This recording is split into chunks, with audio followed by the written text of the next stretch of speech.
They call it the Emerald Isle. A land so lush it defies reason, where every blade of grass seems to pulse with a memory far older than the human tongue. But beneath that verdant beauty lies a whispering shadow. A darkness not born of war or ruin, but of belief, of ancient bargains struck with unseen things in the fog. Here, the stones speak, and the trees remember. The wind is not just wind, but perhaps the breath of something watching. Something that never truly left. Ireland is not merely a country. It is a spell woven in green. A living paradox where the sacred and the cursed breathe side by side, where the Virgin Mary and the Banshee haunt the same fields, and where trauma wears the face of tradition.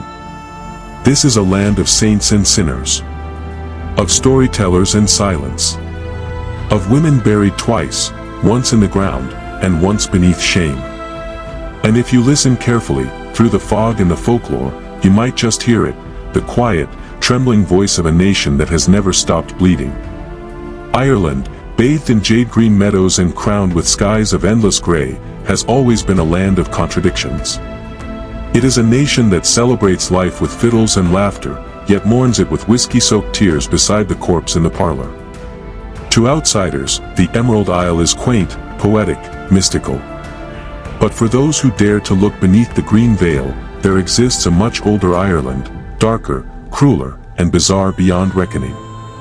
A place where fairies are feared, women were once imprisoned for their beauty, and cries in the night may not come from the living. Here, the absurd is commonplace. And reality is layered with centuries of legend, faith, blood, and silence. The fairy forts and their curse. They dot the countryside like forgotten fingerprints, fairy forts and lone hawthorn trees, remnants of a belief system older than Christianity, older than the Irish tongue itself. These are not the stuff of bedtime stories. They are sacred thresholds, said to be gateways to the other world. The Owls Sea, or the people of the mounds, are not winged cherubs fluttering in forests. They are ancient, elemental forces, vindictive, powerful, and utterly unforgiving. In 1999, an entire government road project in County Clare was rerouted because a local folklorist, Eddie Lenihan, warned that cutting down a single hawthorn tree would invite disaster. Workers would die, he said. Equipment would fail. And the Sidhe would take their revenge. The public laughed. But the project was delayed. Men quit. Accidents happened. And the tree still stands, alone, silent, waiting. In Ireland, myth isn't make-believe. It's municipal policy. The witches who weren't. Long before the church cemented its grip on Ireland, women were the seers of fate. Druidesses, healers, midwives, they held knowledge and reverence. But as Christian doctrine tightened its grip, these women were recast as witches, a transformation that culminated in trials, tortures, and burnings. One whisper of a woman who read the stars or kept herbs under her bed was enough to draw suspicion. The Cailleach, an ancient feminine spirit of wisdom and death, was recast as a grotesque crone. To be old and unmarried was a risk. To be beautiful and unmarried, worse. No official Irish witch hunt reached the infamy of Salem. But within village walls and church whispers, fear of female power took root, and it poisoned generations. The dark laundry of saints. There is perhaps no greater scar upon Ireland's soul than the hidden empire of the Magdalene Laundries.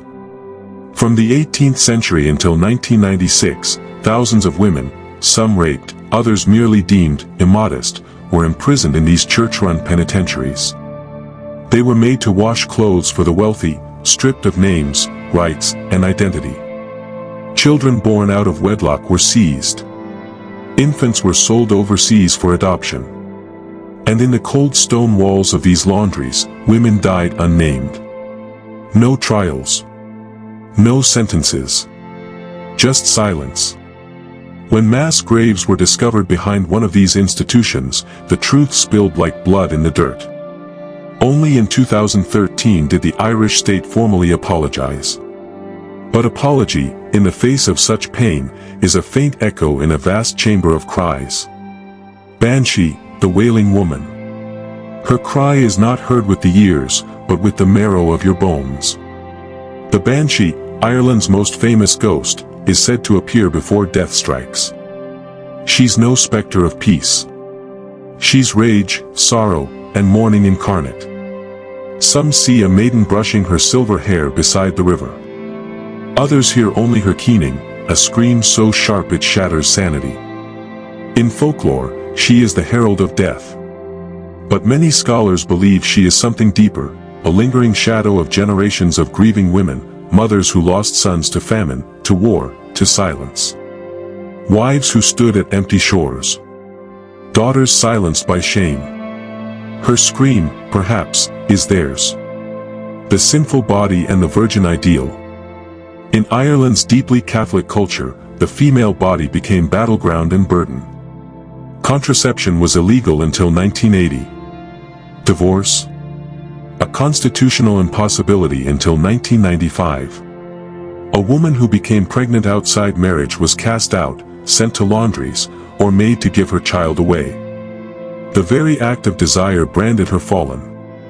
Meanwhile, men walked free. Until recent decades, women could lose their jobs simply by marrying. Laws demanded that wives stay home, barefoot, birthing. The virgin ideal was both holy and cruel, a halo woven of barbed wire. This war on the body was waged not only by law, but by generations of silence, where mothers warned daughters not to smile too brightly, dress too colorfully, or ask too many questions. Changeling, the child who wasn't. Among the most terrifying beliefs was this: if a baby behaved strangely, or cried too much, or looked too beautiful, it might not be a baby at all. It might be a changeling, a fairy child swapped with a human infant. In a society ruled by myth and fear, this belief had tragic consequences. In 1895, Bridget Cleary, a young woman with education and independence, fell ill. Her husband declared she was not his wife, but a changeling. He and others tortured her, demanding she reveal her true form. Then they burned her alive. His defense in court: she was not my wife. She was taken. Even today, some whisper that unexplained deaths or mental illness are signs that the fairies have taken someone. A painful deflection of truths that society still struggles to confront. The wake, dancing with the dead. Unlike the West's sterile funerals, the Irish wake is a wild, sacred ritual. The dead are placed in the center of the home, eyes open, lips sometimes painted, and the family gathers to sing, drink, and sometimes dance beside the corpse. The tradition is as old as the hills, rooted in both pagan and Christian rites. But for outsiders, it's almost grotesque. To the Irish, it is a celebration of life and a confrontation of death, not as a thief, but as a guest. Children play beneath the coffin. Whiskey flows. Old lovers weep. And through it all, the deceased listens in eerie stillness, wrapped in both reverence and laughter. Hellfire on the Hill. In the 18th century, in the mist-shrouded hills of Dublin, a group of aristocrats formed the Hellfire Club, a secret society devoted to hedonism and blasphemy. Rituals included sacrificing black cats, mock masses, and alleged summoning of demons. One legend claims that the devil himself attended a card game there. The ruins of the Hellfire Lodge still stand atop Montpelier Hill, visited by thrill-seekers and ghost hunters alike. Locals speak of disembodied screams, spectral fires, and an oppressive force that lives in the stones. It is said no grass grows where the devil walked. And atop that hill, even nature shudders. The unseen Ireland. Modern Ireland, with its tech hubs and literary giants, tries to walk into the future. Yet, in every village, in every hush of fog, the old Ireland remains, watchful, mysterious, and strange. Men still tip their hats passing fairy trees. Women still whisper warnings to daughters. And the dead are never far. For behind every green field lies a tale. Of banshees and changelings. Of laundries and screams. Of women burned and myths that still breathe. Ireland is not just a country. It is a haunted poem, eternally recited by wind, water, and weeping. Ireland is beautiful, yes, but it is not innocent.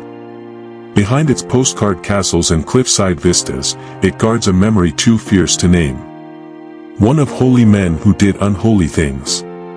Of women whose cries were caged inside stone walls. Of children who vanished into convents and never came out the same. But it is also a land that remembers. The grass remembers. The rivers remember. The people, still, remember. This is not a story of condemnation, but one of reckoning. Because to love Ireland is to acknowledge both her angels and her ghosts.